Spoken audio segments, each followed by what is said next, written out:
एक ऐसी बोट जो खुद शिकार ढूंढती है। कोई कैप्टन नहीं, कोई क्रू नहीं, लेकिन खुद चलती है, खुद दरवाजे बंद करती है और जो अंदर जाए उसे फंसाती है, तड़पाती है और फिर छोड़ देती है। लेकिन क्या वाकई छोड़ती है? एक बेचारे माहीगीर ने सिर्फ देखने के लिए उस पर कदम रखा और यही उसकी सबसे बड़ी गलती थी।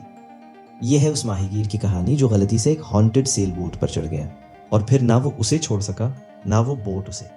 हाय, कहानी फिल्मी है। आज मैं एक हॉरर मिस्ट्री मूवी एक्सप्लेन करने वाला हूँ जिसका नाम है द बोट। आगे स्पॉयलर्स हैं, ध्यान रखें और संभल कर देखें। मूवी माल्टा के साहिल पर शुरू होती है, जहां हम एक माहीगीर को अपनी छोटी सी कश्ती में समुंदर पर निकलते देखते हैं। वो ध्यान से एक पानी की गार से गुजरता है और खुले समुंदर में पहुंच जाता है। कुछ देर चलाने के बाद समुंदर का माहौल अचानक बहुत ज्यादा बदल जाता है और एक घनी धुंध कहीं से आ जाती है जो उसका नज़ारा बिल्कुल ढांप लेती है। आदमी वापस साहिल की तरफ जाने का फैसला करता है, लेकिन तभी कोई चीज़ उसकी कश्ती से टकराती है जिससे वो जोर से हिलने लगती है।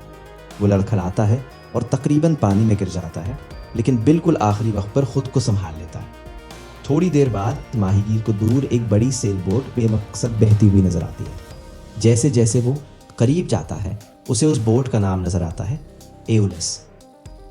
वो बार बार किसी को आवाज लगाता है लेकिन कोई जवाब नहीं देता। जानने की चाह में माहीगीर देखने का फैसला करता है और बड़ी बोट पर छलांग लगाने से पहले वो एक रस्सी से अपनी छोटी कश्ती को उससे बांध देता है।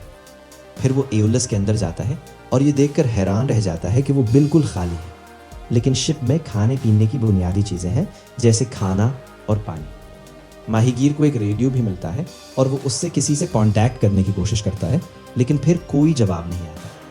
कुछ देर घूमने फिरने के बाद माहीगीर जाने का फैसला करता है और डेक पर आ जाता है, लेकिन ये देखकर उसके होश उड़ जाते हैं कि उसकी छोटी कश्ती रास के साथ गायब हो गई है, हालांकि उसने उसे मजबूती से बांधा था।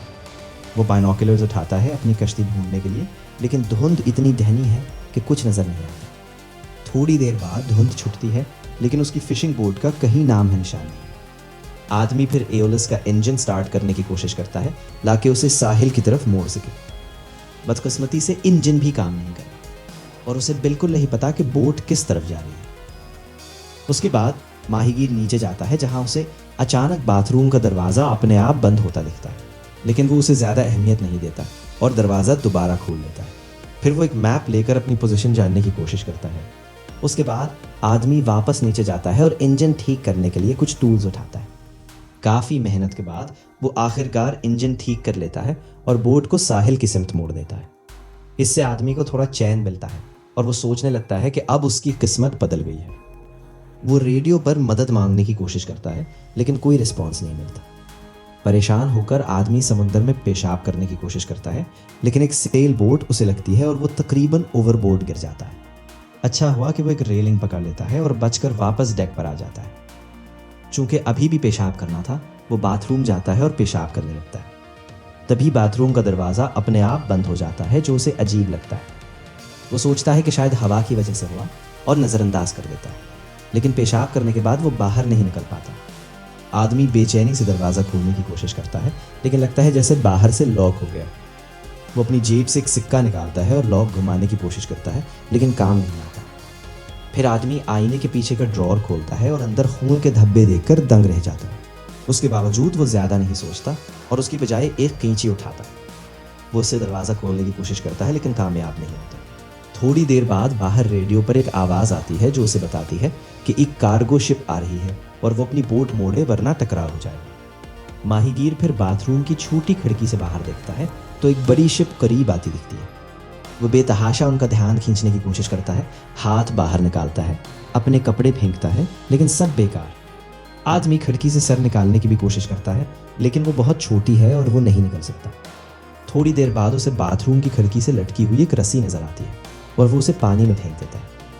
ये रस्सी प्रोपेलर में अटक जाती है और सेल बोट की रफ्तार कम हो जाती है, जिससे टकराव टल जाता है। लेकिन बदकिस्मती से रस्सी उसके गले में फंस जाती है और उसे गला घोंटने लगती है। काफ़ी जद्दोजहद के बाद बेचारा आदमी किसी तरह रस्सी ढीली कर लेता है, लेकिन बेहोश होकर बाथरूम के फर्श पर गिर जाता है। कुछ देर बाद वो होश में आता है और बाहर कोई आवाज़ सुनता है। आदमी सोचता है कि कोई बंदा है और मदद के लिए आवाज़ लगाता है, लेकिन कोई जवाब नहीं देता। फिर उसे पता चलता है कि रस्सी कट गई है और बोट में पानी आना शुरू हो गया है। जल्द ही बाथरूम में भी पानी भरने लगता है, लेकिन वो ये देखकर हैरान होता है कि ये मीठा पानी है। आदमी को लगता है कि कोई उसके साथ खेल खेल रहा है और वो उससे गुजारिश करता है कि उसे छोड़ दे। वो सफाई देता है कि वो कुछ चुराने नहीं आया था, बस देखने आया था। लेकिन मायूसी के साथ एक बार फिर कोई जवाब नहीं आता। चूंकि वो प्यासा है, वो थोड़ा मीठा पानी पी लेता है, लेकिन वो भी जल्दी बंद हो जाता है। शाम को बाथरूम में फिर पानी भरने लगता है, लेकिन जब वो पीने की कोशिश करता है तो पता चलता है कि ये समुंदर का खारा पानी है। ये देखकर वो बहुत डर जाता है और एक छोटा जग उठाकर थोड़ा थोड़ा पानी बाहर फेंकने लगता है। ऊपर से एक तूफान अचानक आ जाता है जिससे बोट हिलने लगती है। आदमी कुछ भी पकड़ने की कोशिश करता है ताकि चोट से बचे, लेकिन उसे कई बार चोट लग जाती है। बाथरूम में पानी का लेवल भी हर गुजरते पल के साथ बढ़ता जाता है। जल्दी से रिएक्ट करते हुए आदमी एक छोटे ब्लेड से कैनवस को कंट्रोल करने वाली रस्सी काटने की कोशिश करता है, लेकिन इत्तेफाक से उसकी उंगली कट जाती है जिससे वो दर्द में चीख उठता है। उसके बावजूद वो हिम्मत नहीं हारता और आखिरकार रस्सी काटने में कामयाब हो जाता है। कैनवस नीचे आ जाने के बाद सेल बोट आखिरकार रुक जाती है जिससे उसे कुछ चैन मिलता है। फिर वो खिड़की बंद करता है और डूबने से बचने के लिए सिंक में दबक कर सो जाता है। अगली सुबह जब माहीगीर जागता है तो महसूस करता है कि पानी उसके गले तक आ चुका है और उसका पूरा जिस्म ठंडा पड़ गया है। और कुछ न कर सकने की हालत में वो दरवाजे पर लात मारना शुरू कर देता है, लेकिन वो जरा भी नहीं हिलता। वो सब उम्मीद हार देता है और यकीन करने लगता है कि यही मर जाएगा। लेकिन चंद लम्हों बाद उसे अचानक एक क्लिक की आवाज़ आती है और जब वो दरवाजे के पास जाता है तो वो खुला होता है। आदमी सोचता है कि कोई जानबूझकर उसे तकलीफ दे रहा है और वो उसे ढूंढने लगता है, लेकिन कोई नजर नहीं आता। फिर वो डेक पर जाता है जहां उसे कई बुईज मिलते हैं। आदमी जानता है कि लीक की वजह से बोट किसी भी वक्त डूब सकती है, इसलिए वो एक प्लान सोचता है। वो बुईज को एक टूटे हुए दरवाजे से बांधता है और एक मेकशिफ्ट बोट तैयार करता है। थोड़ी देर बाद आदमी उस नई बनाई गई राफ्ट को पानी में डालता है और उस पर सवार हो जाता है। वो थोड़ा दूर जाकर एओलस के डूबने का इंतजार करता है, लेकिन वो नहीं डूबता। काफ़ी देर इंतजार करने के बाद वो समझ जाता है कि ये डूबने वाली नहीं, इसलिए वो वापस सेल बोट पर चढ़ जाता है। उसके बाद माहीगीर शिप के उस हिस्से को ठीक करता है जहां से पानी आ रहा था, ताकि मजीद पानी अंदर ना आए। वो कैबिन का पानी निकालने के लिए एक सादा वाटर पंप बनाता है और हल भी ठीक करता है। फिर वो रेडियो पर कई मदद के पैगाम छोड़ता है, लेकिन कोई जवाब नहीं आता। थोड़ी देर बाद जब आदमी मरम्मत में लगा हुआ है, उसे दूर एक फ्रेटर नजर आती है। उससे उसे उम्मीद जागती है, इसलिए वो फौरी तौर पर अपनी मेकशिफ्ट आफ्ट पर सवार होकर फ्रेटर की तरफ चलने लगता है। लेकिन चंद लम्हों बाद जब वो पीछे मुड़कर देखता है तो एओलस पूरी रफ्तार से उसकी तरफ आती है। आदमी तेज चलाने की कोशिश करता है, लेकिन समझ जाता है कि वो बच नहीं सकता। मजबूरन वो पानी में छलांग लगा देता है और उसकी मेकशिफ्ट राफ्ट टुकड़े टुकड़े हो जाती है। उस वक्त सेल बोट रुक जाती है और माहीगीर समझ जाता है कि ये कोई हॉन्टेड या सुपरनैचुरल जहाज है। फिर वो फैसला करता है कि इस ड्राउनी बोट में वापस जाने से बेहतर है पानी में बेमकसद तैरता रहे। सीन फिर रात की तरफ जाता है और हम देखते हैं कि आदमी अब भी ठंडे पानी में तैर रहा है। थोड़ी देर बाद कोई चीज़ उसे छूती है जिससे वो डर जाता है, लेकिन वो एक दोस्ताना डॉल्फिन निकलती है। कुछ और डॉल्फिन्स भी आ जाती हैं और उसके इर्द गिर्द खेलते हुए उछलने लगती है, जिससे उसे चंद लम्हों की खुशी मिलती है। लेकिन तभी एओलस फिर नमदार होती है, जिससे डॉल्फिन्स डरकर भाग जाती है। ये देखकर माहीगीर इतना दिल टूटा हुआ होता है कि डॉल्फिन्स के पीछे चला जाता है कि ना जाए। फिर उसे बहुत ठंड लगने लगती है और कोई चारा ना होने पर वो उस ड्राउनी बोट पर वापस चढ़ जाता है। उसके बाद वो बिस्तर पर जाता है, एक रज़ाई उड़ता है और सो जाता है। अगली सुबह जब माहीगीर जागता है तो बहुत कमज़ोर और बिल्कुल थका हुआ महसूस करता है। जब वो बाहर जाने की कोशिश करता है तो पता चलता है कि डेक का मेन दरवाज़ा बंद है। थोड़ी देर बाद आदमी को बाथरूम से एक अजीब आवाज़ आती है और वो देखने जाता है। वहाँ उसे कोने में एक छोटा सा हैच मिलता है जो उसने पहले कभी नहीं देखा था।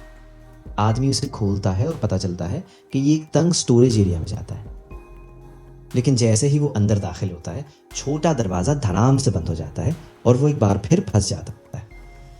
उसे दूर कदमों की आवाज़ भी सुनाई देती है जो उसे और भी डरा देती है। आदमी बेतहाशा अपने ऊपर की खिड़की खोलने की कोशिश करता है, लेकिन नाकाम रहता है। इतने में बोट एक छोटे साहिली शहर के करीब पहुंच जाती है, जो शायद उसके भागने का आखिरी मौका। उसे कदमों की आवाज़ें आती रहती हैं, इसलिए वो इस अनजानी मौजूदगी से गुजारिश करता है कि बोट रोक दे। वो रोते हुए कहता है कि वो अभी बर्दाश्त नहीं कर सकता। जल्द ही इतनी तंग जगह में ऑक्सीजन कम होने की वजह से माहीगीर का सांस फूलने लगता है, लेकिन बिल्कुल बेहोश होने से पहले हैच का दरवाज़ा अपने आप खुल जाता है। आदमी सोचता है ये भी कोई चाल है, इसलिए ध्यान से डेक की तरफ जाता है। ये देखकर उसके होश उड़ जाते हैं कि बोट अब शहर के पास डॉक हो चुकी है।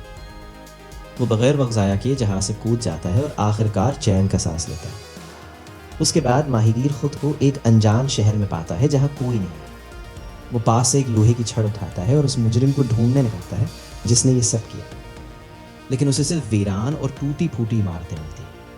कोई इंसानी सरगर्मी का निशान नहीं है। हाँ, बंदरगाह में कुछ जहाज ज़रूर खड़े नजर आते हैं।